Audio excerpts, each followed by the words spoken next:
சரி, தேவாலயத்துக்கு வந்திருக்கவங்களே அனைவரையும் ஆண்டவராக இயேசுவின் நாமத்தினால வாழ்த்து வரவேற்க கர்த்தர் எல்லாரையும் ஆசீர்வதிப்பாராக. இன்னைக்கு திருவிருந்து பந்தி நமக்கு பந்திக்கு எல்லாரும் கூடி வந்திருக்கீங்க, இல்லை புதுசாக வந்திருக்கீங்க. கர்த்தர் ஆசீர்வதிப்பாராக. ஆளை கூடி வருவது நமக்கு ஆசீர்வாதமான காரியங்களை கொண்டு வரும். சரி, போன வாரத்தில் தொடர்ந்து ஆவிக்குரிய மனிதனுக்கு ஆவிக்குரிய வீழ்ச்சி எப்படி வருது அப்படின்னு கொஞ்சம் பேசிட்டு வாங்க. அடுத்த வாரம் அதே ஆவிக்குரிய மனிதனை குறித்து இன்னொரு காரியத்தை எடுத்து நான் பேசுவேன். ஆவிக்குரிய மனிதனுக்கு ஆவிக்குரிய வீழ்ச்சி எப்படி வரும் என்று சொல்லி பல காரியங்களை மத்தியிலே நான் சொல்லி கொண்டு வந்தேன். அதில் சாலமோன் எப்படி சரிந்து விழுந்தான், தாவீது எப்படி சரிந்து விழுந்தான், இப்படியெல்லாம் ஏலியின் பிள்ளைகள்லாம் எப்படி போயிட்டாங்க, இதெல்லாம் ஒரு சில காரியங்கள் அப்படி தொட்டு அப்படி பேசி கொண்டு வந்தேன். இன்னைக்கு கடைசி காலங்களில் அநேகர் விழுந்து போவார்கள். நம்ம செய்தியை கொஞ்சம் பைபிளிலிருந்து கொஞ்சம் கவனமாக நம்ம கேட்டால் நமக்கு இப்போ இருக்கிற காலங்கள் சூழ்நிலைகள், கடைசி காலங்களில் அநேகர் விழுந்து போவார் என்பதும் வேதத்தின் ஊடாக நாம் அறிந்து கொள்ள முடியும். எந்தெந்த காரியத்திலே மனிதர் விழுந்து போவார்கள், வேதம் எந்தெந்த காரியத்தில் மனிதர் விழுந்து போவார் என்று சொல்லுவாங்க அப்படின்னு சொல்லப்படுகிறது. அநேகர் நான் பார்க்கும்போது ஒரு காலத்தில் இருந்தது போல இன்றைக்கு இருக்கிற அந்த தேவ பயம் இன்னைக்கு இல்லாதனால விழுந்துருவாங்க. கடவுளுடைய பயம் ஒரு மனிதனுக்குள்ளாக அந்த தேவ பயம் எப்போது இருந்து கொண்டே இருக்க வேண்டும். ஏன் நாம் தேவ பயம் இருக்க வேண்டும் என்று சொன்னாக்கா, நான் போன வாரம் சொன்னேன், நோவாவின் காலத்தில் மக்கள் தேவ பயம் இல்லாதவங்களா இருந்தாங்க. சோதோம் கொமோரா என்ற பட்டணம் 5 பட்டணம், அந்த 5 பட்டணம் சோதோம் என்ற பட்டணம் ஏன் அழிஞ்சதுன்னா கடவுள் பயம் இல்லை. கடவுள் பயம் இல்லாதபடினாலே பாவங்கள் அங்கே பெருக்கெடுத்தது. அப்ப எங்க தேவ பயம் இல்லையோ அங்கெல்லாம் ஆண்டவர் எச்சரிக்கிறாரு. அதனால தான் ஆண்டவர் சொன்னாரு, விசாயிதாவே கோடசைடே என்று சொல்லி நான் சொன்னேன். உங்களுக்கு ஐயோ, உங்களுக்கு செய்யப்பட்ட அற்புதங்கள் வேற எங்கேயாவது செஞ்சிருந்தா எல்லாம் மனம் திரும்பியிருப்பாங்க, ஆனா நீங்களும் மனம் திரும்பல. அப்படியெல்லாம் நிறைய வார்த்தைகளை குறித்து புதிய ஏற்பாட்டிலும் பழைய ஏற்பாட்டிலும் ஆண்டவர் எழுதி வைத்திருப்பதை நம்ம பார்க்கிறோம். ஏனோக்கை பத்தி சொன்ன, ஏனோக்கோ தேவனோடு சஞ்சரித்தான். மெத்துசேலா பிறந்த பிற்பாடு அவனுக்கு எச்சரிப்பின் சத்தம் வந்தது. அந்த எச்சரிப்பின் சத்தத்தை கேட்டு ஏனோக்கு 65 வருஷம் உலகத்தில் வாழ்ந்தான். கடவுளுடைய எச்சரிப்பின் சத்தம் வந்த பிற்பாடு ஏனோக்கு தேவனோடு சஞ்சரிக்கிற மனிதனாக மாறினான் என்பதை அறிந்து கொள்கிறோம். கடவுளோடு நடக்கிற மனிதனை குறித்து பைபிள் போட்டிருக்குது. தேவனோடு நெருங்கி வாழ்ந்த மனிதனை குறித்து பைபிள் போட்டிருக்குது. தேவ பயமுள்ள மனிதனை குறித்து பைபிள் போட்டிருக்குது. இப்ப வேதத்தில் எழுதப்பட்டிருக்கிற சத்தியமெல்லாம் இன்றைக்கு நமக்குரியதாக நாம் காண வேண்டும். ஆண்டவர் ஏன் இதையெல்லாம் எழுதி வைத்திருக்கிறாரு, அந்த நாட்களில் எப்படியெல்லாம் மக்கள் தேவ பயம் இல்லாமல் போனதுனால சரிந்து விழுந்து போனாங்க என்பதெல்லாம் நமக்கெல்லாம் எச்சரிப்பாக எழுதியிருக்குது. சிம்சோன் என்பவன் அவனுடைய நோக்கம் வேற. ஆண்டவர் அவனை அதாவது இஸ்ரவேல் மக்களுக்காக சிம்சோனை கர்த்தர் தேர்ந்தெடுத்தாரு. ஆனா அவன் அப்படியே சரிந்து கீழே விழுந்தான் என்பதெல்லாம் பார்க்கணும். சரிந்து விழக்கூடிய ஆவிக்குரிய வாழ்க்கையில நாம் ஒரு நாளும் சரிந்து விழக்கூடாது. நம்முடைய வாழ்க்கையில தேவ கிருபையும் நாம் வாழ்க்கையில இழந்துடக்கூடாது. கடவுளுடைய கிருபை இழந்துடக்கூடாது. கடவுளுடைய கிருபை இழந்து விட்டோமாக்கா வாழ்க்கையில பல துன்பங்கள் மட்டுமல்ல பரிதாபமான ஒரு நிலைமைக்கு நாம தள்ளப்பட்டுடுவோம். அதுதான் வேதங்கள் நமக்கு பல காரியங்களை சொல்லுகிறது. இதுல ஒரு 5 காரியங்கள் 6 காரியங்களை குறித்து சுருக்கமாக அப்படி சொல்லலாம் என்று எண்ணுகிறேன். கடைசி காலங்களில் அநேகர் விழுந்து போங்க என்று சொல்றோமே, எப்படியெல்லாம் விழுந்து போவாங்க அப்படின்னு பார்த்தீங்கன்னா, இப்ப 2 தீமோத்தேயு 3ஆம் அதிகாரத்துல நம்ம நிறைய பார்க்கிறோம். அதெல்லாம் அடிக்கடி படிச்சிருக்கிறோம். கொடிய காலங்கள் கடைசி காலங்கள் வரும் என்ற அறிவாயாக அந்த கடைசி காலத்துல எப்படியெல்லாம் இருக்கு என்பதை பலமுறை படிச்சிருக்கோம், பலமுறை வாசிச்சிருக்கோம். இதெல்லாம் தெய்வ பக்தியின் வேஷத்தை மறுதளிச்சுட்டு போயிடுவாங்க எல்லாரும். கடைசி நாட்களில் நிறைய பின்மாற்றம் நடக்கும். கிறிஸ்தவ வாழ்க்கையில் நிறைய பின்மாறி போவாங்க. நல்லா இருந்தவங்களாம் பின்மாறி போவாங்க. பைபிளை படிக்க மாட்டாங்க, ஜெபிக்க மாட்டாங்க. அவங்க மனம் போல வாழக்கூடிய ஒரு வாழ்க்கைக்குள்ளாக தள்ளப்படுவாங்க. இதெல்லாம் வேதத்தில் எழுதியிருக்குது. ஸோ அப்படி போகும் பொழுது நிறைய அவங்களுக்குள்ளாகவே பின்மாற்றத்துக்குள்ளாக போய் விழுந்துருவாங்க. கடைசியாக கடவுளை தேடக்கூடிய காரியத்தில் இல்லாமல் போயிடுவாங்க. இதெல்லாம் இந்த நாட்களில் நடக்குது என்பதை நாம் பார்க்கிறோம். ஒரு காலத்தில் அப்படி இல்லை, ஆனால் இப்போ அதெல்லாம் நடந்து கொண்டு வருவதை குறித்து பார்க்கிறோம். சரி, முதலாவதாக எதில் விழுந்து போவாங்கன்னா பணத்தில் விழுந்துருவாங்க. நிறைய பேர் இன்னைக்கு பணத்தில் விழக்கூடியவர்கள் நிறைய பேர் இருக்கிறாங்க. பணம் 10 செய்யும். பணம் சொன்ன பணம் கூட வாயை திறக்கணும் அப்படின்றாங்க. பணம் ஒரு 1000 வாயை திறந்துருன்றாங்க. பணம் நமக்கு எல்லாருக்கும் அவசியம் தான், இல்லைன்னு சொல்ல வரல. நமக்கு எல்லாருக்கும் பணம் தேவை. பணம் இல்லைன்னா வாழ்க்கை நடத்த முடியாது. ஒவ்வொரு மனிதனுக்கு இந்த உலகத்துல பணம் தேவையா இருக்குது. ஆனா ஒரு மனிதன் பணம் ஆசை வந்துருச்சுனாக்கா அங்க விழுகிறான்னு அர்த்தம். இந்த பெருமையும் பண ஆசையும் ரெண்டும் ஒன்னா இணங்கி இருக்குது. எப்படின்னாக்கா பணம் வந்துருச்சுன்னா மனித வாழ்க்கையில தலை எதுன்றதுல கால் எது தெரியாம போயிடுது. சில வேலைகள் தலைகள் நல்லா நடந்த 2 காலில் நடந்தவங்க தலைகள் நடக்க ஆரம்பிச்சிடுறாங்க. நல்லா பேசுறவங்க பார்த்தாக்கா வேறு மாதிரி பேச ஆரம்பிச்சிடுறாங்க. வித்தியாசமா ஆயிடுறாங்க, வேறு விதமா ஆயிடுறாங்க. எல்லாம் மாறி போகுது. பணம் வந்து எல்லாத்தையும் மாத்துது. குணத்தை மாத்துது, வாழ்க்கையை மாத்துது, நடைய மாத்துது, உடைய மாத்துது, பேச்ச மாத்துது, எண்ணத்தை மாத்துது. நான் யார் தெரியுமா அப்படின்ற நிலைமைக்கு வேற லெவல் வேற லெவல் அப்படின்னு போயிடுறாங்க. பணம் அப்படி பணத்தினால பண ஆசையினால நிறைய தேவ ஊழியர்கள் விழுந்துட்டாங்க. பணத்தினால மக்கள் மட்டும் இல்லைங்க, ஊழியக்காரன் கூட பணத்துல விழுந்துட்டாங்க. சொல்ல வர அன்னைக்கு அப்போஸ்தலர்கள் செஞ்ச ஊழியத்துக்கோ இன்னைக்கு நடக்கிற ஊழியங்கள் வித்தியாசம். அன்னைக்கு ஊழியத்துக்கு வரும்போது ஒண்ணுமில்லாம ஊழியத்துக்கு வராங்க. எல்லாரும் ஒண்ணுமில்லை, எல்லாத்தையும் விட்டுட்டு தான் வந்தாங்க. வேலையை விட்டு வந்தாங்க, சம்பாதித்தை விட்டு வந்தாங்க, எல்லாம் விட்டு வந்தாங்க. ஊழியத்துக்கு வரும்பொழுது அவங்க என்ன நினைக்கிறாங்கனாக்கா, சிலர் வந்து ஊழியத்துக்கு வரும்போது சம்பாதிக்கலாம்னு நினைக்கிறாங்க. ஊழியத்தில் சம்பாதிக்கிறதுக்கு ஊழியம் இல்லை. பட்டினியே கிடந்தாலும் ஆண்டவருக்காக ஊழியம் செய்ய தான் வந்துடும். ஆண்டவர் என்ன கொடுக்கிறாரோ அதை வச்சு வாழ கற்றுக்கணும். என்ன கொடுக்கிறாரோ அதை வச்சு வாழ கற்றுக்கணும். ஆனால் ஊழியத்தில் சில வேலைகளை வந்து ஊழியர்கள் மத்தியிலே நான் பார்க்கிற நிறைய காரியங்கள் வந்து அவங்க வந்து பணம் வர வர அவங்களுடைய எல்லாமே மாறி போகுது. இந்த பணத்தினால நிறைய பேர் விழுந்ததை நான் பார்க்கிறோம். பண ஆசை எல்லா தீமைக்கு வேறாக்கின பவுல் தீமோத்தி 1 தீமோத்தி 6ஆம் அதிகாரத்தில் அழகாக எழுதுறாரு. பணம் எல்லா தீமைக்கு வேறு. ஏன் எல்லா தீமைக்கு வேறா இருக்குது? ஒருத்தன் கையில பணம் இருந்துச்சுன்னா அவன் பலகாரம் செய்கிறான். பணத்தினால தான் இன்னைக்கு வந்து லஞ்சம் வாங்குறானுங்க, லஞ்சத்துல பிடிபடுறானுங்க.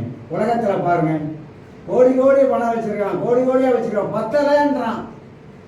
இந்தியா அம்பானியை பார்த்தீங்கன்னா துபாயில் வந்து எத்தனை மாடி கட்டியிருக்காரு தெரியுங்களா? அந்த மாதிரி பணக்காரர்கள் சிலர் வந்து பணம் வந்து எவ்வளவுதான் அவங்க வாழ்க்கையில் இருந்தாலும் அது பத்தாமையே காணப்படுது. ஏன்னா பணம் வந்து ஒரு பேய். என்னது? பணம் வந்து ஒரு பேய்.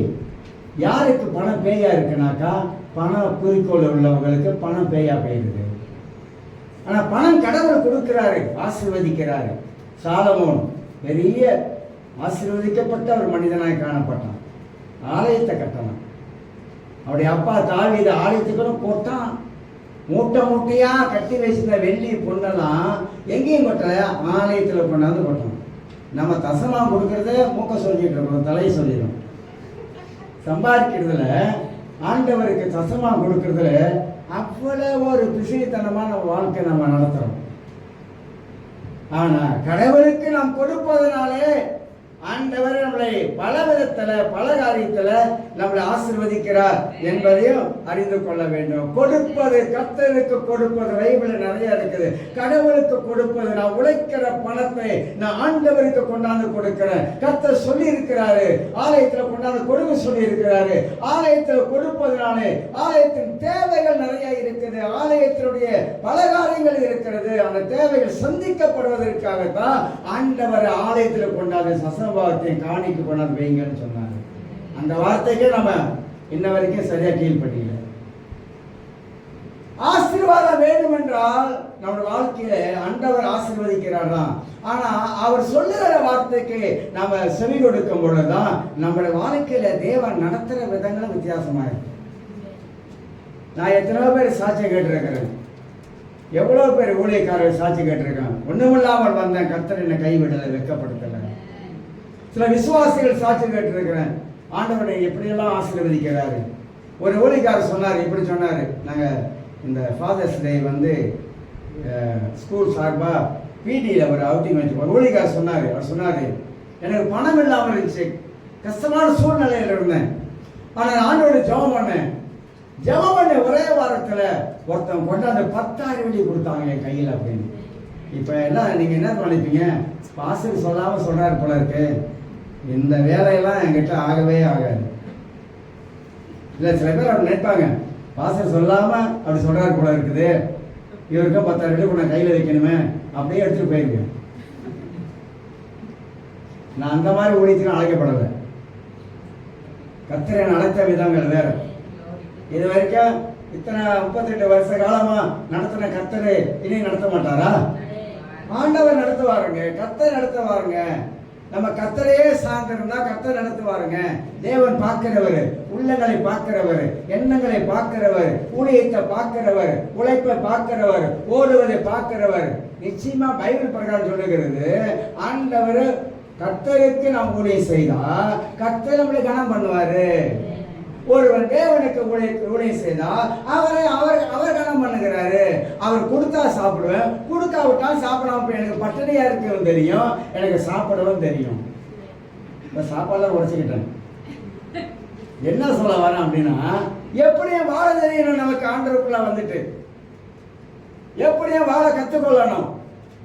பவுல் சொல்றாரு, மனரம்யமா இருக்க கற்றுக்கொள்ளணும், வாழ்ந்து இருக்க கற்றுக்கொள்ளணும், தாழ்ந்து இருக்க கற்றுக்கொள்ளணும், எல்லாவற்றிற்கும் எல்லாமா இருக்க கற்றுக்கொள்ளணும்.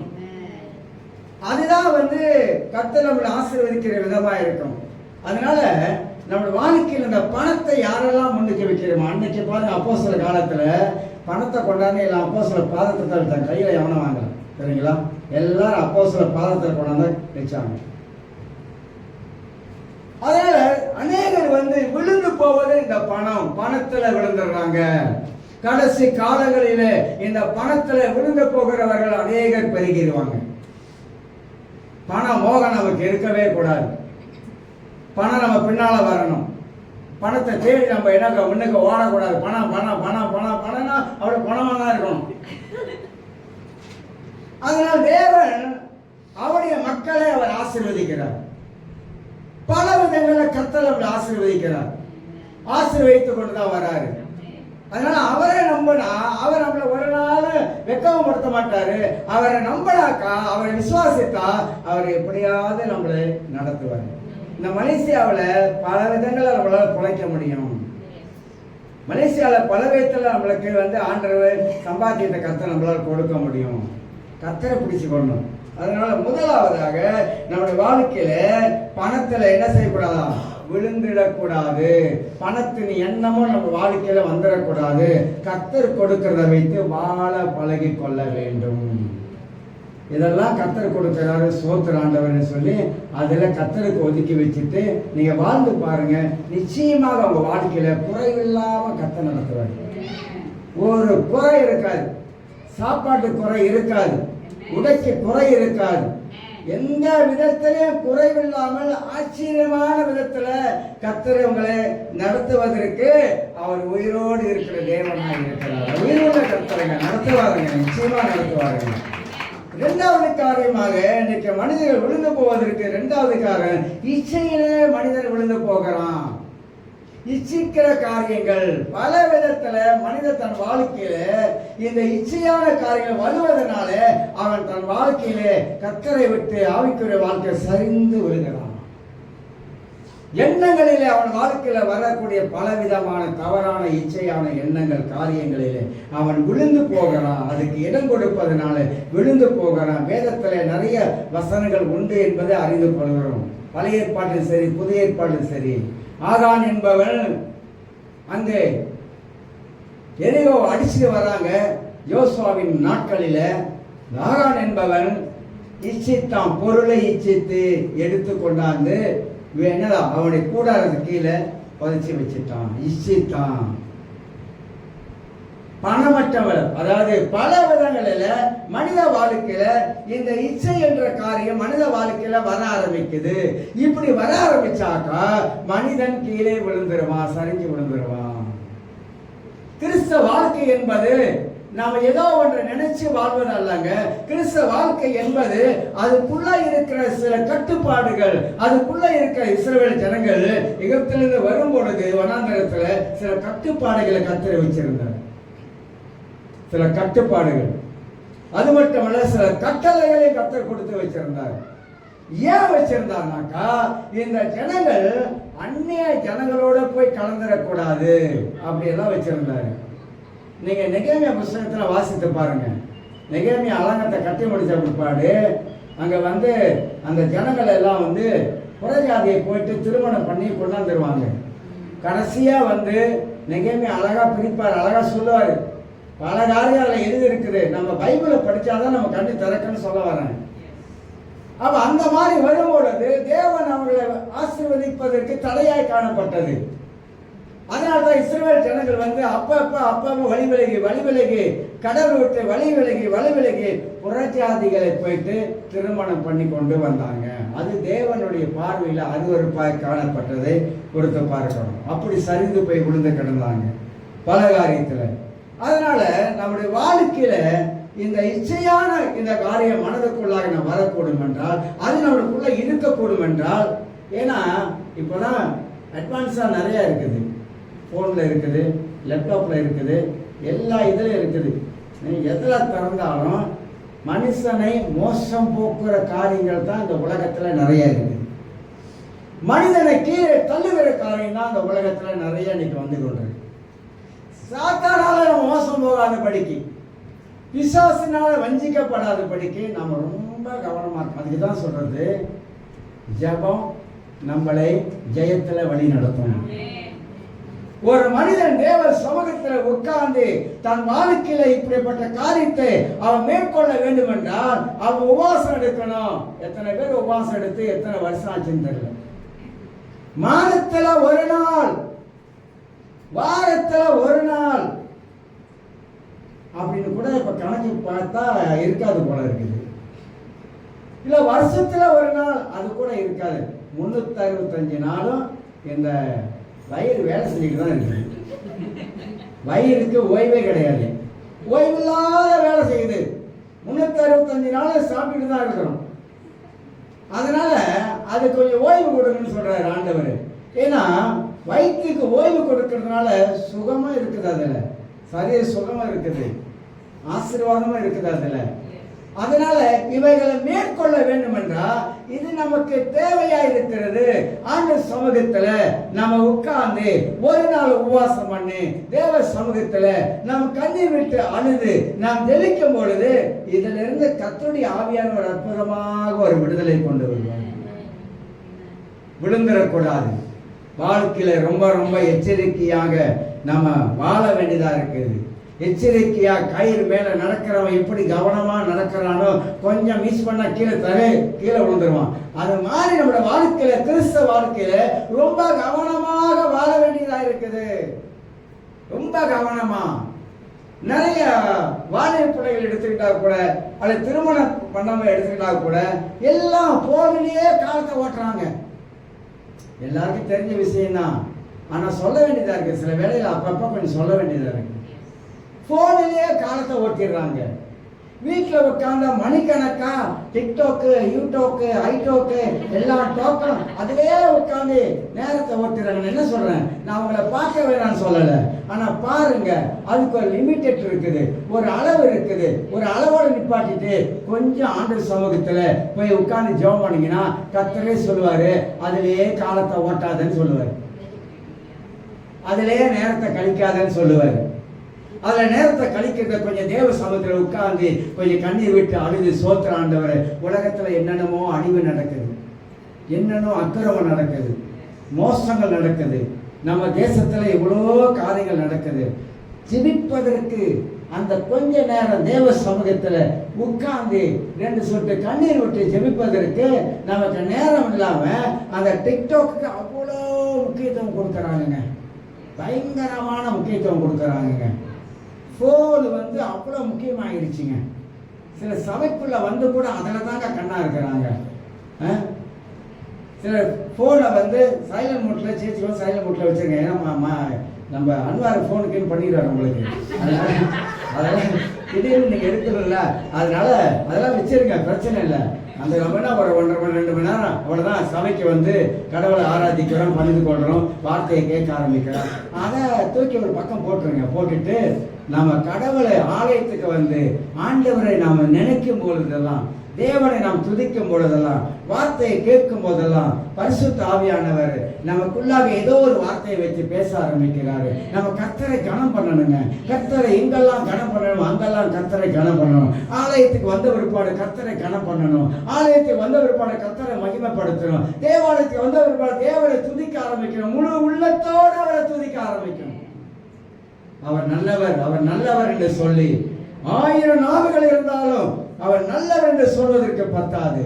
ஏன்னா அவ்வளவு நல்லவர் ஆண்டவர், அவ்வளவு நல்லவராய் இருக்கிறார் என்பதை நாம் அறிந்து கொள்ள வேண்டும். ஆகினால ரட்சிக்கப்பட்ட தேவனுடைய பிள்ளைகள் கடைசி காலத்துல அநேகர் விழுந்து போவார் என்ற வார்த்தையை 2வது கால இச்சையிலே நிறைய பேர் விழுந்து இருக்கிறாங்க. நல்லா இருக்கிற மாதிரி தான் தெரியுது.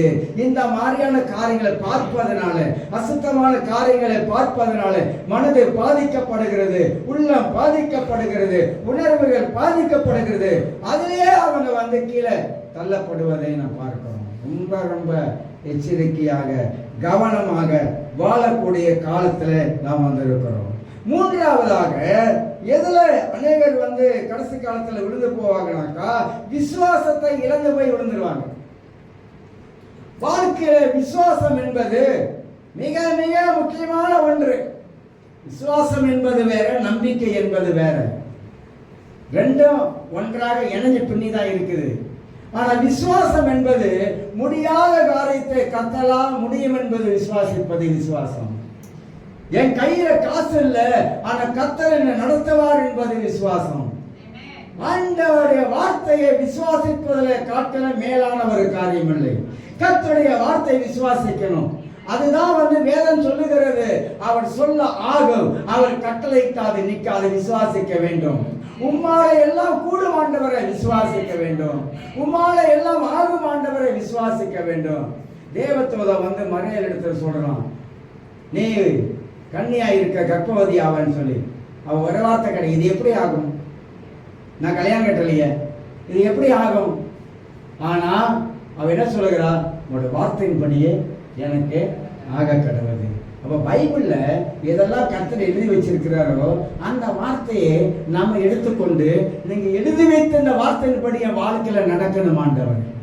நீங்க சொல்லணும், ஆண்டவரே சங்கீதம் 1:4 வாசிக்கும் போது 3 வாசிக்கும் போது இரவும் பகலும் தியானிக்கிறவன் வாக்கியவான் சொன்ன, அவன் நீர்க்கால் ஓரமாய் அவன் நடப்பட்ட மரத்தை போல இருப்பான், அவன் செய்வதெல்லாம் வாக்கியம். ஆண்டவரே நான் நீர்க்கால் ஓரமா நடப்பட்ட மரம் ஆண்டவரே, உடைய வார்த்தையில நான் ஊறி இருக்கிறேன். உடைய வார்த்தை எனக்குள்ளாக இருக்கிறது. ஒரு வார்த்தை எனக்குள்ளாக கிரியை செய்கிறது. ஒரு வார்த்தை விசுவாசிக்கிற ஆண்டவரே, நீ ஆண்டவரே செய்வதெல்லாம் வாக்கியம் ஆண்டவரே. அதுக்கு கெட்டதை செஞ்சா வாய்க்காது. கெட்டதை செஞ்சு விட்டு நீங்க தான் ஆண்டவர் சொன்னீங்க, நீங்க செய்வதெல்லாம் வாக்கியம் சொன்னீங்க ஆண்டவரே, போயிட்டு கெட்டதை செஞ்சுட்டு இருக்காதீங்க, அது வாய்க்காது. நீங்க செய்யற காரியங்கள் எதெல்லாம் ஆண்டவர் சித்தத்தின்படி நீங்க செய்ய ஆரம்பிக்கிறீங்களோ அதெல்லாம் கர்த்தர் உங்களுக்கு வாய்க்க செய்வார். நம்ம தேவன் சர்வ வல்லமுள்ள தேவனுங்க. அவருக்கு தெரியுங்க, அவர் எல்லாவற்றையும் அறிந்திருக்கிறாங்க. அவர் நிச்சயமாக நாம் கையிட்டு செய்யற வேலையை ஆசீர்வதிப்பாரு. நாம் கையிட்டு செய்யற காரியத்தெல்லாம் கர்த்தர் வாய்க்க செய்கிறவராக இருக்கிறார். அதை நம்புங்க, அதை விசுவாசிங்க. நான் விசுவாசிக்கிற ஆண்டவரை, நான் விசுவாசிக்கிற ஆண்டவரை, நான் எதையெல்லாம் என் வாழ்க்கையில செய்கிறேனோ நிச்சயமாக ஆண்டவரே என் வாழ்க்கையில நீங்க வாய்க்கு செய்வீங்க சொல்லுங்க. அதனால விசுவாசத்தை இழந்து விடக்கூடாது. விசுவாசம் நமக்கு அவசியமானது. இழப்பாங்க, நிறைய பேர் இழந்துருவாங்க, இழந்து போயிடுவாங்க. இழந்து எங்க போயிடுவாங்கன்னா, எங்கே தேடுவான்னு தேடிக்கிட்டு எங்கேயாவது போயிடுவாங்க. நிறைய பேர், நிறைய கிறிஸ்தவரை நான் பார்க்கிறேன். அநேக கிறிஸ்தவர்கள் அவங்களுக்கு வந்து ஏதோ ஒன்று நடக்காததுனால, ஏதோ ஒன்று வாழ்க்கையில அவங்களுக்கு சம்பவிக்காதனால அவங்க என்ன பண்றாங்க, சில வேலைகளில் ஜோசியக்காரங்க போயிடுறாங்க. போய் தான் கையை கொடுத்து பார்ப்போமே. அன்னைக்கு நுழைவான் 7 நாள் சனியன். என்னைக்கு கையை கொடுக்குறோமோ அன்னைக்கே. ஏன்னா இவங்களுக்கு அங்கலாய்ப்பு. யாரோ ஒருத்தர் சொல்லிட்டாங்க, நீ வா, ஏன் நீ இவ்வளவு கஷ்டப்படுற, ஏன் நீ இப்படி இருக்கிற, நீ வா, நான் ஒரு இடத்துக்கு கூட்டிட்டு போறேன், அங்க பாரு, அவர் எல்லாம் கரெக்டா சொல்லிடுவாரு. இவங்க ஆமாவா அப்படியா, அவன் நீயே நான் ஒண்ணு, உன் வாயில மண்ணுன்னு கூட்டிட்டு போறான். கூட்டிட்டு போற இடத்துல நீங்க அன்னைக்கு கையை கொடுக்குறீங்களே, அவன் எல்லாம் சொல்லுவான், சில காரியத்தெல்லாம் பேசி சொல்லுதான், எல்லாம் சொன்ன கையோட அதோட அவங்க வாழ்க்கையில பிடிச்சி தலைமுறை பிடிச்சி ஆட்டுவான் பாருங்க. அவ்வளவுதான். நிறைய கிறிஸ்தவர்கள் அப்படி போனவங்க இருக்காங்க. ஒண்ணு நடக்கலன்னு சொல்லிட்டு தங்க வாழ்க்கையில கடவுளை தேடாம பைபிளே இருக்கிற ஆளு. ஆசா என்பவன் கடைசி காலத்துல 1 ராஜாக்கள் புத்தகத்துல வாசி பார்த்தீங்கன்னா உங்களுக்கு ஆசா என்பவன் 38 வருஷம் 35 வருஷம் நினைக்கிறேன், 35 வருஷம் யுத்தமே இல்லை, கர்த்தர் கூட இருந்தார். 36ஆம் வருஷம் தாண்டி வரும்பொழுது ஆசா என்பவன் காலில் ஒரு சின்ன ஒரு வியாதி அவனுக்கு வந்தது. வசனம் சொல்லுகிறது, அவன் கர்த்தரை தேடாமல் பரிகாரியை தேடி போனானா. அப்படின்னா கர்த்தரை தேட பரிகாரம் என்ன, அது தமிழ் அப்படி போட்டிருக்கு. ஆனா அது இன்னொரு இதுல தேடி அலசி பார்த்தாக்கா அவன் மந்திரவாதியை தேடி போனான். அந்த மாதிரி நிறைய பேர் என்ன செய்யறாங்க, மந்திரவாதியை தேடி போறவங்க வாழ்க்கையில ஆசீர்வாதமா இருக்க முடியாது. மந்திரவாதி என்ன செய்யறான், பிசாசை தான் வச்சு அவன் செயல்பட ஆரம்பிக்கிறான். ஆக எனக்கு அருமையானவர்களே, அநேகர் தங்கள் வாழ்க்கையில விசுவாசத்தை இழப்பதற்கு இது ஒரு காரணம். அதனால தான் பைபிளை படிச்சுக்கிட்டே இருக்கணும், பைபிளை படிச்சுக்கிட்டே இருக்கணும், ஒவ்வொரு நாளும் பைபிளை படிச்சுக்கிட்டே இருக்கணும், வேற வசனங்களை படிச்சுக்கொண்டே இருக்கணும். அந்த வசனத்துல தான் விசுவாசம் வரும். கேள்வி தேவனுடைய வார்த்தைகளால் வருது, கேட்க கேட்க விசுவாசம் நமக்குள்ள வருது. நிறைய பேர் என்ன நினைக்கிறாங்கன்னாக்கா, பைபிளை படிக்காமலே விசுவாசம் வாங்கலாம்னு நினைக்கிறாங்க. இல்ல இல்ல, பைபிள் மூலமாகத்தான் விசுவாசம் வருது. இந்த ராகாப் பண்பாளை பத்தி உங்களுக்கு எல்லாருக்கும் தெரியும். ராகாப் ஒரு நல்ல பொண்ணுன்னு கிடையாது. 10 வயசுல அவங்க தொழிலெல்லாம் வேற மாதிரி ஆயிடுச்சு. ஆனா ராகாப் அந்த தொழில் அப்படி ஆனாலும் அவங்களுக்கு உள்ள ஒரு விசுவாசம் இருந்தது. என்ன விசுவாசம் தெரியுங்களா? அதாவது ராகா இஸ்ரவேல் ஜனங்கள், இஸ்ரவேல் தேவனை இப்படிப்பட்டவனை அறிந்திருந்தான். ஏன்னா அவங்க கேட்கும்போது சொல்றா, ராகாப் சொல்றா, உங்க தேவன் செங்கடல் பிளந்து உங்களை அழைத்து வந்த தேவன், இதெல்லாம் சொல்றான் அவன். உங்க தேவன் மகா வல்லமை உள்ள கர்த்தர் அப்படி என்ற அந்த வார்த்தையெல்லாம் அவள் அறிந்து விசுவாசித்தா. அந்த விசுவாசத்துல தான் அவளுக்குள்ள அந்த விசுவாசம் இருந்தனால்தான் அந்த வேவுக்காரர்களை பாதுகாத்தா. அதனால்தான் அவன் குடும்பம் பாதுகாக்கப்பட்டது.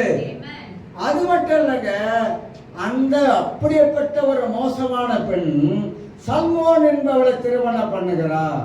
சல்மோனை திருமணம் பண்ணி 2 பேருக்கு பிறந்த குழந்தை தான் போவாசு. போவாசு ரூத்தை கல்யாணம் பண்ணுகிறான். போவாசுக்கு ரூத்துக்கு பிறந்தான் ஓபேத்து. ஓபேத்துக்கு பிறந்தவன் தான் ஈசாயி. ஈசாய்க்கு பிறந்தவன் தான் தாவீது. ராகாப் யாரு? நான் சொல்றேன், எந்த மனிதனையும் கர்த்தரால உயர்த்த முடியும். எவ்வளவு கீழே கடந்தாலும் தேவன் எடுத்து பயன்படுத்த முடியும். எந்த மாதிரியான சூழ்நிலையில் இருந்தாலும் கர்த்தர் அந்த சூழ்நிலையை மாற்றி அமைக்க முடியும். நம்முடைய வாழ்க்கையில ஆண்டு எவ்வளவுதான் வாழ்க்கையில காணப்பட்டாலும் நம்ம கர்த்தருடைய கரத்துக்குள்ள வந்துட்டோமாக்கா நம்மளை பொன்னாக மாற்றுவாரு, அற்புதமா உருவாக்குவாரு, நம்மளை பரிசுத்தப்படுத்துவாரு. அவர் ரத்தம் நம்முடைய பாவத்தெல்லாம் கழுவி சுத்தமாக்கிறோம். நம்மளை ஆண்டவரை கீழாக்காம நிச்சயமாக கொஞ்சம் கொஞ்சமா நம்ம வாழ்க்கையில மேலாக்கிட்டே வருவார். மேலான நிலைமை, ஆசீர்வதிக்கப்பட்ட நிலைமை, உயர்வான நிலைமைக்குள்ளாக தேவனை வாழ்க்கையில கொண்டு வந்துகிட்டே இருப்பாரு. நாம் கர்த்தரையே சார்ந்திருந்தா, கர்த்தரே நோக்கி பார்த்தா நிச்சயமாக நம்ம வாழ்க்கையில விசுவாசம் கீழே விழவே விழாது. இந்த மலையை பார்த்து அப்பால போ என்ற வார்த்தை 3 முறை வரும் பைபிள்ல. மத்திய 11ஆம் அதிகாரத்துல இந்த மலையை பார்த்து நீ அப்பால போ என்று சொல்ல கடவுது 3 முறை வரும். அப்பால பார்த்து போ என்று நீ சொல்லு. அவன் என்ன சொல்றானாக்கா, இந்த மலையை பார்க்கும்போது உனக்கு எப்படி தெரியுது, போகுமா போகாதா? உன் மனதுக்கு போகாது, எண்ணத்துல போகாது, நிச்சயமா போகாது. ஆனா நீ சொல்ல சொல்ல அந்த மழை பெயர்ந்து சமுத்திரத்துல விடும் அப்படின்றாரு. எப்படி சொல்றாருன்னா, உன் இதயத்துல விசுவாசி. முதல்ல உன் இதயத்துல விசுவாசி. உன் இதயத்துல விசுவாசித்து வாயில அறிக்கை செய்ய, வாயில சொல்லு. உன் பிரச்சனை பார்த்து சொல்லு, பிரச்சனை பார்த்து பேசாத. நீ பிரச்சனையே அதையே சொல்லிக்கிட்டு இருக்காத. ஐயா எனக்கு இந்த பிரச்சனை, ஐயா எனக்கு அந்த பிரச்சனை, எனக்கு இப்படி பிரச்சனை, ஐயா நான் பிரச்சனை. உனக்கு தெரியுமா முனியம்மா, அது என்னம்மா கண்ணம்மா, அது ஏன் கேட்கிற பொண்ணம்மா அப்படின்னு சொல்லிட்டு தெரியாத. பிரச்சனையே சொல்லிட்டு இருக்குது. பிரச்சனைக்கு சொல்யூஷன் தேடு. பிரச்சனைக்கு அதுக்கு ஒரு முடிவை பாரு. என்ன பிரச்சனை? அந்த பிரச்சனை இயேசுவை பார்த்து சொல்லுங்க. ஆண்டவரே இந்த பிரச்சனை கொண்டு வர சாத்தான நான் இயேசுவின் நாமத்தில் விரட்டுகிறேன்னு சொல்லுங்க. இயேசுவின் நாமத்தினாலே என்னை பலப்படுத்த கிறிஸ்துவினாலே அந்த பிரச்சனையை பார்த்து பேசுகிறேன். இயேசுவின் நாமத்தில் எனக்கு பலனுண்டு ஆண்டவரே, உம்மால கூடும் ஆண்டவரே, உம்மால முடியும் ஆண்டவரே, நீ என்னுடைய தேவன் ஆண்டவரே, நான் உங்களுடைய பிள்ளை ஆண்டவரே. அப்பால சாத்தான அது ஓடும், அது நகரம், அது கீழே விழும். சும்மா 24 மணி நேரம் யாருக்கிட்ட உட்கார்ந்தாலும் ஏன் கேட்கிற, என் பாடே பெரிய பாடு. அவங்க கேட்பாங்க, அவன் எப்படி இருக்கா, அது ஏன் கேட்கிற அப்படி இழுத்தாலே தெரிஞ்சிருக்கும் நமக்கு. அப்ப அவங்க தேவன் பெரிய, நம்ம தேவன் பெரிய தேவன் இல்லையா? உன் பிரச்சனைக்கு என்ன காரணம் அதை பார்த்து கண்டுபிடிச்சு அதை அடிச்சு அடி மேல அடி வச்சா அம்மையை நகரன்னு சொல்லுவாங்கல்ல, அந்த மாதிரி அடிங்க. நம்ம தான் போய் உட்காரதே இல்லையே, எங்க பிரச்சனை தீரும் சொல்லுங்க? பரஞ்சவன் கூட மரத்தடியில் உட்கார்ந்துருக்கான். ஜனங்கள்லாம் போறாங்க, இயேசுவும் போறாரு, சீசர்கள் வராங்க. அவன் மனசில் நினச்சிருந்தா என்ன நினச்சிருக்கணும்? நம்ம கூட யாரெல்லாம் போகிறவங்க போகட்டும் அப்படின்னு அவன் பாட்டுக்கு இருந்திருக்கான். ஆனால் அவன் மனசில் என்ன நினச்சிருக்கான்? இயேசு தான் அப்படி போகிறாரு அப்படின்னு அவனுக்கு தெரிஞ்சிச்சு. இயேசு தான் போகிறாரு, அவர் போனால் போட்டோம். ஏன் நானும் கூட நினச்சேன், இங்கே உட்காந்துருக்கானே, இந்த சீசர்களை கொண்டாந்து விட்டு எனக்கு சோம் கொடுக்கலாமே அப்படிலாம் நினச்சான். அப்படிலாம் நினைக்கலாம். எந்திரிச்சான், முயற்சி எடுத்தான், விசுவாசித்தான், நிச்சயமா எனக்கு பார்வை கிடைக்கும் அப்படின்னு விசுவாசம் அவனுக்குள்ள வந்தது. தாவீதின் குமாரனே கூப்பிட்டான். அதான் விஷயமே அங்கதான் இருக்கு. தாவீதின் குமாரனே எனக்கு இறங்கும். அதான் நீ பாட்ட, தாவீதின் குமாரனே எனக்கு இறங்கும். திரும்பி சொல்றான், தாவீதின் குமாரனே எனக்கும் இறங்கும். அந்த குரல் பரிதாப குரல், துயரத்தின் குரல், வேதனையின் குரல். இவ்வளவு காலமா என் பார்வை இல்லாமல் இருக்கிறேன், ஆனா இயேசு வர்றார், இயேசுவை பத்தி நான் அறிஞ்சிருக்கிறேன், இயேசுவை பத்தி கேள்விப்பட்டிருக்கேன், அநேகர் சொல்லி இருக்கிறாங்க. ஆனா இப்ப வராரு, இதுதான் சந்தர்ப்பம், எனக்கு விசுவாசித்தான், நிச்சயமா எனக்கு பார்வை கிடைக்குன்னு சொல்லி இயேசு கூப்பிட்டாரு. நின்னாரு, அவனை கூப்பிட்டாரு, கூப்பிட்டு வந்தாரு. இவன் கூட போனான். இயேசு என்ன செஞ்சிருக்கணும்? உடனே இவன் நம்ம கூப்பிட்டான், இவனுக்கு பார்வை இல்லை, தொட்டு உடனே சுகமாகி இருக்கணும், போயிருக்க வேண்டியதானே. ஆனால் அவர் கேள்வி கேட்கிறார், நான் உனக்கு என்ன செய்ய வேண்டும்? அவன் நினைச்சா கேட்டிருக்கேன், உங்களுக்கு தெரியாதா ஆண்டவரே? நான் கூப்பிட்டது உங்களுக்கு தெரியாதா? நான் கூட என்பது உங்களுக்கு தெரியும். இதெல்லாம் ஒன்றும் கேட்கலவன். அவனுக்குள்ள இருந்த விசுவாசம் எப்படி வெளியே வருது, வாயில இருந்து எப்படி வருதுன்னா, நான் சுகமாக வேண்டும். ஒரே வார்த்தை முடிஞ்சு. யாரும் கேட்கல, ஆண்டவரே எனக்கு விசுவாசம் இருக்க உள்ளத்துல, நீங்க சுகமாக்க வேண்டிய விசுவாசம் இருக்க ஆண்டவரே, ஆகினால நான் உனக்கு என்ன செய்ய வேண்டும் என்று இயேசு கேட்ட பொழுது, நான் சுகம் அடைய வேண்டும், பார்வை அடைய வேண்டும். நம்மளாம் தான் எடுப்போம் பாருங்க ரீல, இந்த ரீல இங்க எடுத்து அப்படியே யூகே போய், அமெரிக்கா போய், லண்டன் போய் கதையெல்லாம் அவர்கிட்ட ஆண்டவரே அப்படி சொல்லி அவன் அதெல்லாம் கேட்கல. அவனுக்குள்ள இருந்த விசுவாசம், நான் பார்வை அடையும், அதுதான் அவன் குறிக்கோள், அதுதான் அவனுடைய எண்ணம். அந்த மாதிரி நம்முடைய வாழ்க்கையில இந்த விசுவாசத்தை இழந்துடக்கூடாது. என்ன வந்தாலும் சரிதான், எவ்வளவு பெரிய புயல் அடிச்சாலும் சரிதான், எவ்வளவு பெரிய மழை பெஞ்சாலும் சரிதான், உள்நீச்சல் அடிக்க முடிஞ்சா உள்நீச்சல் அடிச்சு போக முடிய அளவுக்கு இருந்தாலும் சரிதான், என்ன வந்தாலும் சரிதாங்க. நம்முடைய வாழ்க்கையில விசுவாசத்தை இழக்கவே கூடாது. ஆனா கடைசி காலத்துல இயேசு சொன்னாரு, விசுவாசத்தை காண்பேனா. ஏன் அப்படி கேட்கிறாரு? ஏன் அப்படி கேட்கறதுக்கு என்ன காரணம்? விசுவாசத்தை காண்பேனா கடைசி காலத்துல, சோதனை காலத்துல விசுவாசத்தை காண்பேனா, உனக்கு பாடுகள் வரும்போது விசுவாசத்தை காண்பேனா, நோய்கள் வரும்போது விசுவாசத்தை நான் பார்க்க முடியுமா? வாழ்ந்தா இயேசுக்கா வாழ்ந்துட்டு செத்தால இயேசுக்கா செத்துட்டு போயிடும். நமக்கு மேலான வாழ்க்கையை கர்த்தர் வச்சிருக்கிறார். பூமிக்கு வாழ்க்கையில பல பாடுகள், பல தொல்லைகள், பல கஷ்டங்கள் எப்படியா இருந்தாலும் சரிதான். நல்லவனா வாழ்வது ரொம்ப கஷ்டங்க. புரியுது என்ன சொன்னேன்னு? நல்லவனா பேர் எடுக்கிறது ரொம்ப கஷ்டம், நல்லவனாய் வாழ்வது ரொம்ப கஷ்டம். கெட்டவனா பேர் எடுக்கிறது செகண்ட் போதும், கெட்டவனா வாழ்றது செகண்ட் போதும். நல்லவனா பேர் எடுக்க வருஷம் ஆகும், வருஷம் பல வருஷங்கள் ஆகும். நம்மளை பார்த்து நல்லவன் சொல்றதுக்கு அவ்வளவு வருஷங்கள் கடந்து போகுது. அந்த மாதிரி தான் கிறிஸ்தவ வாழ்க்கை. உலகத்தில் வாழும்போது அப்படியெல்லாம் பல ரகமான மக்கள் தான் மத்தியில் தான் நம்மளும் இந்த உலகத்தில் வாழ்ந்துகிட்டு இருக்கோம். பல காரியங்களை ஆண்டவர் நம்ம பார்க்க வைக்கிறார். ஆனால் விசுவாசம் நமக்கு மலை போல இருக்கும். அந்த விசுவாசத்தை கடைசி காலத்தில் இழந்துடக்கூடாது.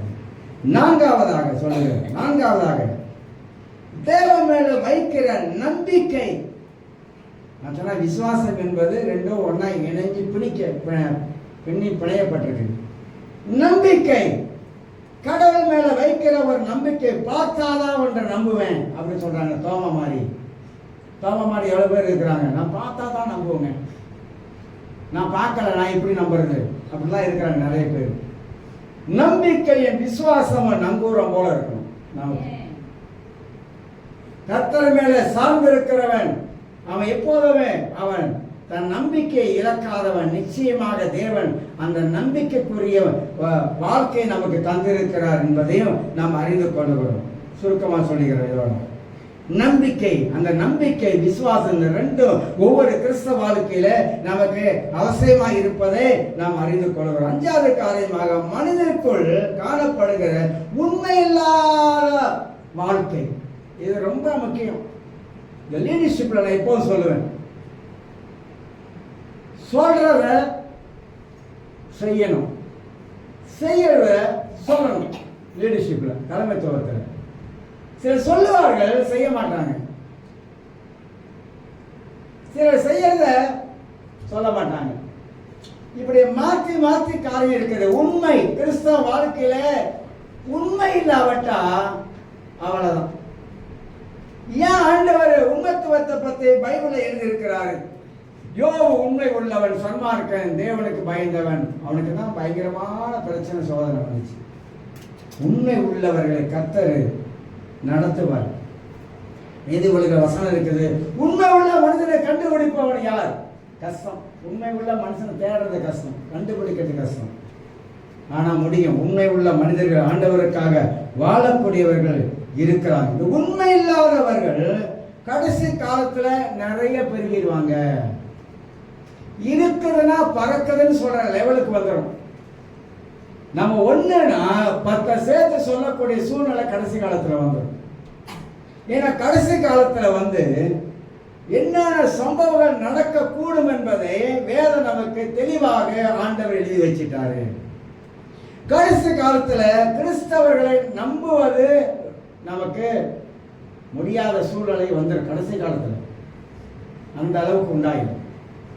மனிதனுக்கு எப்போதுமே உண்மை உள்ள ஒரு மனிதர்களை தான் கர்த்தர் தேடுறார். உண்மை உள்ள மனிதர்கள், உண்மையாய் ஆண்டவருக்காக வாழக்கூடியவர்கள் தான் கர்த்தர் தேடுகிறார்.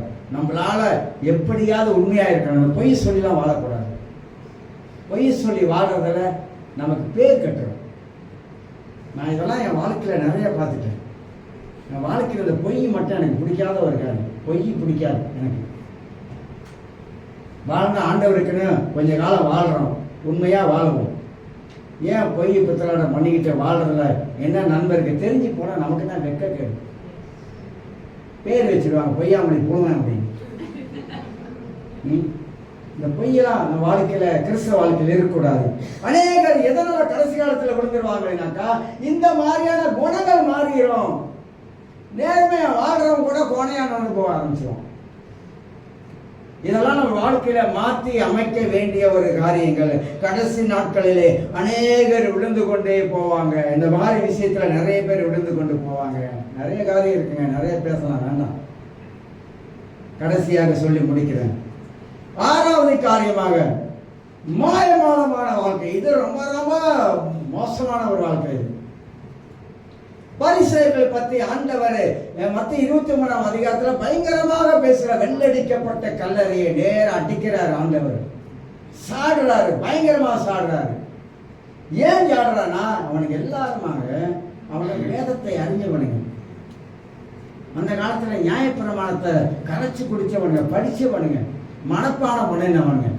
இந்த வேதப்பார்கள் பரிசேயர்கள் பிரமாணத்தை 5 புக்கு, தோராயங்கிற 5 புக்கு, பழைய ஏற்பாட்டில் இருக்க ஆதியாகமும் என்னாகும் புஸ்தகத்தில் 5 புஸ்தகத்தை கரைச்சி குடித்தவனுங்க. அதில் தான் பவுல் அதில் ஒரு ஆளாக இருந்தார். இப்படி வேதத்தை அறிந்தவர்கள், வேதத்தை தெரிஞ்சவர்கள் பயங்கரமான மாயமாலம் பண்ணாங்க. ஆமோஸ் புஸ்தகத்தில் வாசித்து பாருங்க. அங்க ஆண்டவர் பயங்கரமாக கண்டிக்கிறார். ஆமோஸ் தீர்க்கதரிசி பயங்கரமா சொல்றாரு. அநியாயம், அக்கிரமங்கள், மக்களை ஏமாத்துறது, மக்களை வஞ்சிக்கிறது, அபகரிக்கிறது, நிலங்களை அபகரிக்கிறது, சொத்தை அபகரிக்கிறது, இதெல்லாம் வகைதான் பண்ணிட்டு இருந்தாங்க. மாயமாலம் பண்ணுகிறவங்க.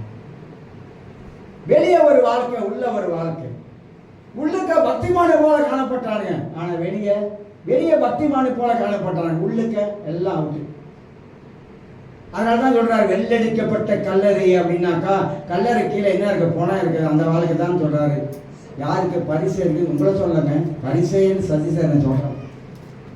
அப்படி வாழ்ந்தானுங்க. மாயமாலமான ஒரு ஜீவித்தை பத்தி மத்திய 23ஆம் அதிகாரத்துல பட்டியல போடுறாரு. வெளியே பார்வைக்கு நீ மக்கள் மத்தியில நீ எப்படி நடந்துக்கிற, ஆனா செய்யறதெல்லாம் அட்டகாசமும் அணியாம நீ செய்யறன்னு சொல்லிட்டு தான் இயேசு அவனை பார்த்து மாயமாலக்கார வாழ்க்கை என்று சொல்றாங்க. இந்த வாழ்க்கையில வேண்டாம், எல்லாம் பரலோகத்துக்கு போகணும். இந்த உலகத்தில் இப்படி வாழ்ந்தாக்கா ஒரு நாள் நம்முடைய வேஷமெல்லாம் விளைஞ்சிடும். என்னத்தான் கலர் போட்டாலும் முகத்தை கலர் போயிடும். எவ்வளவுதான் மேக்கப் பண்ணிட்டு வந்தாலும் தண்ணி பட்டுச்சுன்னா மூஞ்சில, அப்புறம் பாருங்க எல்லாம் மேக்கப் நம்ம கிளம்பி போயிடும். கிறிஸ்தவ வாழ்க்கையும் அப்படிதாங்க. கிறிஸ்தவ வாழ்க்கையில நம்முடைய வாழ்க்கை ஒரு மாயமாலமான வாழ்க்கையா இருந்தா நம்ம கிட்ட ஆளு அண்டி வரவே வராது, நெருங்க மாட்டாங்க. ஏன்?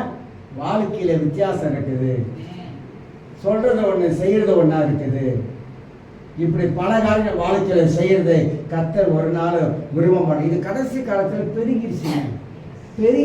நான் சில வேலைகளை யோசித்து பார்ப்பேன். ஐயோ, கிறிஸ்தவர்கள் இன்றைக்கு கடைசி காலத்துல போக போக போக பயங்கரமான ஒரு வாழ்க்கைக்குள்ள கடந்து போறாங்களே, பயங்கரமான வாழ ஆரம்பிக்கிறாங்களே, கடவுளுக்கு பயம் இல்லாம வாழ ஆரம்பிக்கிறாங்களே, கடவுளுக்கு உண்மை இல்லாம வாழ ஆரம்பிக்கிறாங்களே, கடவுளுக்கு நேர்மையா வாழ வேண்டிய வழிதவறி போயிட்டாங்களே. அப்ப இந்த கடைசி காலத்துல இதெல்லாம் நடக்கும்.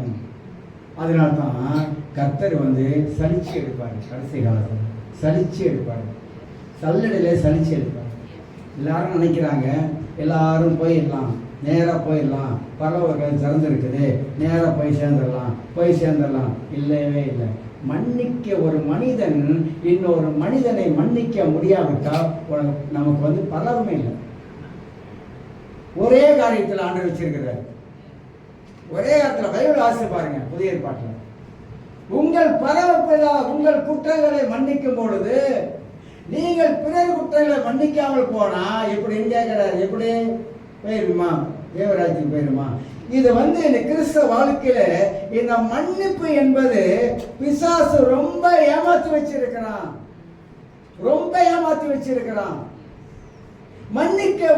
மன்னிக்காவிட்டா நமக்குள்ள ஒரு மனக்கசப்பு வந்துருது. மனக்கசப்பு இருந்தா ஜபத்தையே கர்த்தர் கேட்கவே மாட்டாரு. ஆண்டவர் சொல்ற சங்கீதத்தில் தாவி சொல்றான், அக்கிரமம் அநியாயம் மோசமான எண்ணங்கள் இருக்கக்கூடும் என்றா நான் ஆண்டு சமூகத்தில் போய் ஜபம் பண்ணாக்கா கர்த்தர் என் ஜபத்தை கேட்கவே மாட்டார். ஆண்டவர் மார்க்கெட்ல விற்கிற வெண்டைக்காவும் கிடையாது, சுண்டைக்காவும் கிடையாது. அவர் கடவுளாய் இருக்கிறார், தேவனாய் இருக்கிறார். நம்ம வாழ்க்கையில இருக்கிற பரிசுத்த ஆவியானவர் இதெல்லாம் நமக்கு சுட்டி காட்டுகிறார். மற்றவங்களை நீ மன்னிக்கணும்னு சொல்றாரு. பகையை வச்சிருக்க கூடாது சொல்றாரு. கசப்பு இருக்கக்கூடாது சொல்றாரு. வெறுப்பு இருக்கக்கூடாது. இதெல்லாம் வச்சுக்கிட்டு கிறிஸ்தவ வாழ்க்கை வாழவே முடியாதுங்க. உண்மையா சொல்றேன். ஆலயத்தில் நின்று நீங்களா இருந்தாலும் நானா இருந்தாலும் இந்த மாதிரியான காரியத்தில் வாழ்க்கையில் இருக்கக்கூடும் என்றால் நம்முடைய ஜெபங்களுக்கு பதில் வராது. நம்ம ஜெபம் அங்கீகரிக்கப்படாது. காரணம் என்னென்றால் ஆவியானவர் நமக்குள்ள இருக்கிறாரு. பரிசுத்த ஆவின்னு சொல்லும் பொழுது அவர் சத்தத்துக்கு செவி கொடுக்காம போனா வாழ்க்கையில எந்த நன்மையும் ஆசீர்வாதம் பார்க்க முடியும். மற்றவங்களை மன்னிச்சிருவோம். மற்றவங்களை நமக்கு துரோகம் பண்ணியிருந்தாலும் மன்னிச்சிருவோம், மறந்துடுவோம். மன்னிப்பேன் ஆனா மறக்க மாட்டேன். சில சொல்றாங்களே மறக்க முடியல,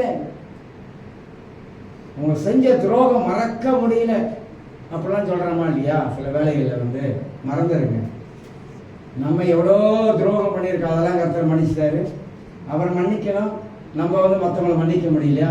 திருவிருந்து பந்தியில் வந்திருக்கிறீங்க, நீ பந்தி அதான் மன்னிப்போட வரணும். ஆண்டவரே என் தவறெல்லாம் எனக்கு மன்னிச்சிருங்க ஆண்டவரே, மற்றவங்க தவறெல்லாம் நான் மன்னிக்கிறேன் ஆண்டவரே. பைபிளில் ஆண்டவர் நிறைய கதைகளை சொல்லியிருக்கிறார். நிறைய பேரபிள்ஸ் ஊமைகளை வச்சு அழகாக மன்னிப்பை பற்றி பேசியிருக்கிறார். அதெல்லாம் படித்து பார்த்தா நிச்சயமாக மற்றவங்களை மனதார மன்னிச்சு மறக்கணும். அதுதான் கிறிஸ்துவுடைய உள்ளம், அதுதான் தேவனுடைய உள்ளம். அந்த உள்ளம் நமக்கு வரணும்னாக்கா நம்ம அதை செய்யணும், செஞ்சு காட்டணும். ஆண்டவர் சொன்னாரு, நீ காணிக்க போட வரும்பொழுது நெல்லு அப்படின்ட்டார். ஏன் நிற்க சொன்னார்னா, முதல்ல போய் நீ காணிக்க போடுவதற்கு முன்பதாக சபையில ஒருத்தர் உட்கார்ந்துருக்காருல, ஒருத்தர் அல்லது ஒரு மனுஷி உட்கார்ந்துருக்காங்கள, அவங்களோட போய் நீ ஒப்புரா வாங்கிட்டு வந்து அப்புறம் எனக்கு காணிக்கை செலுத்து. எத்தனை பேர் இந்த வார்த்தையை நம்ம கேட்டு கீழ்ப்படிஞ்சிருக்கோம். ஏன் சொல்றாருன்னா, நீ போடுகிற காணிக்கை ஆலயத்தில் அது எனக்குரியது, அது பரிசுத்தமாக இருக்க வேண்டும். பகையோடு நீ காணிக்க போடாத, ஆனா பகையை போய் ஒப்புர வாங்கிட்டு வாங்க.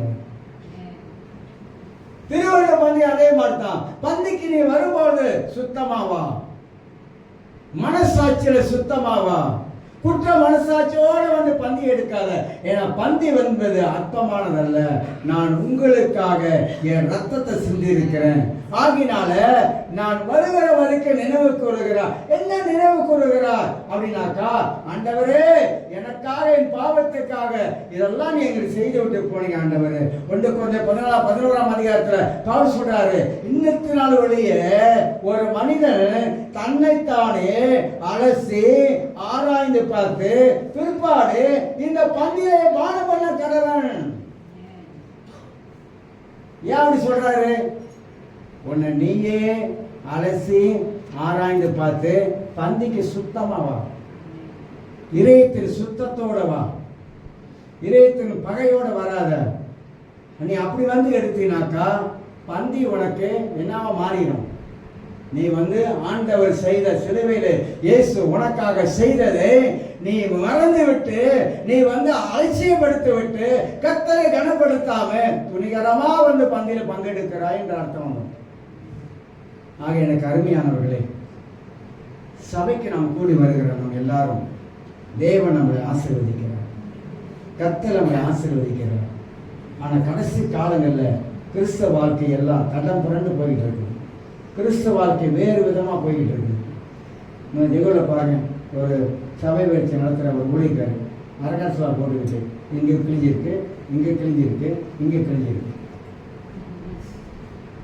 இதில் டிக்டாக்ல போட்டுக்கிறாங்க. ரொம்ப வேதனையாக இருக்குது இல்லைங்களா? ரொம்ப வேதனையாக இருக்கு. ஒரு ஆலயத்தில் மற்றவங்களுக்கு கடவுளுடைய வார்த்தை போதிக்கிற நீ கிழிஞ்ச சிலுவார அரகாசுவா போட்டுக்கிட்டு சபையில நின்றுகிட்டு எவ்வளவு துணிகரம் பாருங்க. கடைசி காலம் அப்படிதான் வரும். கடைசி காலத்துல மனிதன் தற்குறியராக வாழ ஆரம்பிப்பான். உன்னை யாரும் கேட்க முடியாது, ஏன் இஷ்டம் அப்படின்னுவான், என்னோட விருப்பம் அப்படின்னுவாங்க, நீ அதை கேட்கறது அப்படின்லாம் சொல்லுவாங்க. கடைசி காலம் அப்படிதான் வந்துடும். அதனால கடைசி காலத்துல அநேகர் கிருப கிருப கிருப கிருப கிருபனிட்டு அநேகர் விழுந்துருவாங்க, கிருபைக்குள்ளாக விழுந்துருவாங்க. அநேகர் இப்படிதான் செய்வாங்க. இதெல்லாம் கிருபை, இதெல்லாம் கர்த்தர் பார்க்க மாட்டாருங்க. இதெல்லாம் பார்ப்பாரா? அவருக்கு வந்து உள்ளந்தாங்க. இவங்க ரொம்ப ரொம்ப என்ன பேசுவாங்க, டிப்ளமேட்டிக்காக பேசுவாங்க. எப்படி தெரியுமா? கர்த்தர் உள்ளத்தை தான் பார்க்குறாருங்க. நீ எப்படி குடிச்சு வந்தாரு, அவர் அதெல்லாம் பார்க்க மாட்டாரு. அழகாக பேசுவாங்க. பார்த்துருக்கீங்களா? ஆலயத்துக்கு வரும்போது எப்படி ஆண்டவர் வர சொன்னாரு சொல்லுங்க. அதனால கடைசி காலத்தில் அநேகர் விழுந்துருவார்கள். நாம் எச்சரிக்கையாக வாழ்வது நல்லது. எல்லாரும் எழுதிருக்கோம். ஸ்தோத்திரம் ஆண்டவரே. நன்றி ஆண்டவரே.